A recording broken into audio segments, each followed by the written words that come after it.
Hello friends, welcome to Sapora classes. आज के इस लेक्चर में हम जानेंगे कि फ्रांसिस बेकन का जो एसे है ऑफ स्टडीज़, उसका जो क्वेश्चन है uses and abuses of study, उसे कैसे लिखें। मतलब कि यदि क्वेश्चन है write about the uses and abuses of studies according to Francis Bacon's of studies. इस क्वेश्चन का आंसर देने के लिए हम पहले ब्रीफ में लिख देंगे अबाउट फ्रांसिस बेकन। उसके बाद हम लिखेंगे कि फ्रांसिस बेकन का ये जो ऑफ स्टडी है उसका थीम क्या है, और उसके बाद हम लिखेंगे uses and abuses of studies, जो कि फ्रांसिस बेकन ने अपने इस एसे ऑफ स्टडीज में बतलाया है। तो मैं आपको बतला देती हूँ कि uses and abuses of studies क्या है अकॉर्डिंग टू फ्रांसिस बेकन। तो हम सबसे पहले यूजेज ऑफ स्टडीज जानते हैं। मैं हिंदी और इंग्लिश दोनों में बतलाऊंगी, listen carefully. Uses of study according to Bacon, it gives us delight और pleasure in our leisure time, in our privacy. मतलब कि जो स्टडी है वो हमें प्रसन्नता देता है, खुशी देता है जब हम अकेले होते हैं, अलोन होते हैं। जब हम अकेले होते हैं तो हम अपना टाइम बुक पढ़कर गुजारते हैं, जो कि हमारे लिए बहुत यूजफुल होता है, एन्जॉयमेंट देता है और हमारे अकेलेपन को भी दूर करता है। जो बुक्स है उसे पढ़ने से हमें एन्जॉयमेंट तो मिलता ही है, साथ साथ हमारा नॉलेज इनरिच होता है। ये तो फर्स्ट यूजेस है कि हमें इससे प्लेजर मिलता है।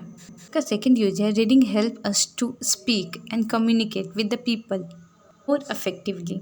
मतलब कि जो सेकंड यूज है स्टडी का वो ये है कि जो स्टडी है ये हमें दूसरों से अफेक्टिवली बात करने का क्षमता हमें डेवलप करता है।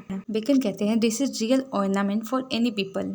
अब हम थर्ड यूज की बात करते हैं, तो थर्ड यूज इसका ये है कि it deal with the problem of life more effectively. मतलब कि जो स्टडी है वो हमें मदद करता है कि हम अपने प्रॉब्लम्स को खुद ही सॉल्व कर पाएँ बहुत ही अच्छे से, सबसे बेहतरीन ढंग से। हम ये सब इस लाइन में देख सकते हैं, study serve for delight, for ornament, for ability. How Bacon emphasizes on study is about importance of study in our life. Bacon कैसे स्टडी को एम्फेसाइज करते हैं, स्टडी को इम्पॉर्टेंट बतलाते हैं हमारे डेली लाइफ में। वो इम्पॉर्टेंस ऑफ स्टडी है, यूजेस ऑफ स्टडी है। यूजेस ऑफ स्टडी में बेकन ये भी बतलाते हैं कि स्टडी बहुत ही इम्पॉर्टेंट है हमारे ग्रोथ के लिए, सोसाइटी के प्रॉब्लम को बहुत ही अच्छे ढंग से, बहुत ही इफेक्टिवली सॉल्व करने के लिए। बेकन बतलाते हैं कि जिस तरह अलग अलग डिजीज़ को सॉल्व करने के लिए अलग अलग एक्सरसाइज होता है, उसी तरह डिफरेंट डिफरेंट प्रॉब्लम्स को सॉल्व करने के लिए हम डिफरेंट सब्जेक्ट पढ़ते हैं। जैसे कि यदि किसी को कंसंट्रेट करने में प्रॉब्लम हो रहा है तो उसे मैथमेटिक्स पढ़ना चाहिए। यदि कोई आर्गूमेंट नहीं कर पाता है तो उसे लॉ पढ़ना चाहिए। Means here Bacon is basically talked about how different study of different subjects help in solving different problems.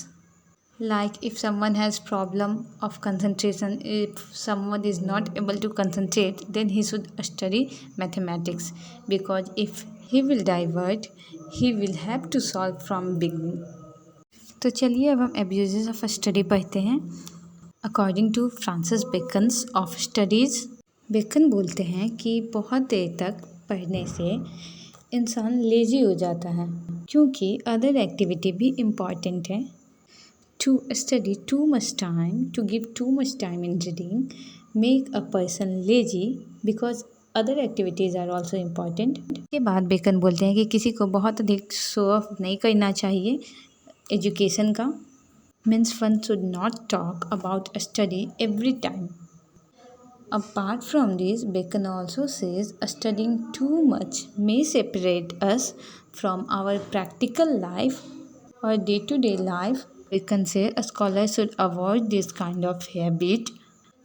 He says one should not make all the decision according to bookish language. One must have some practical knowledge also.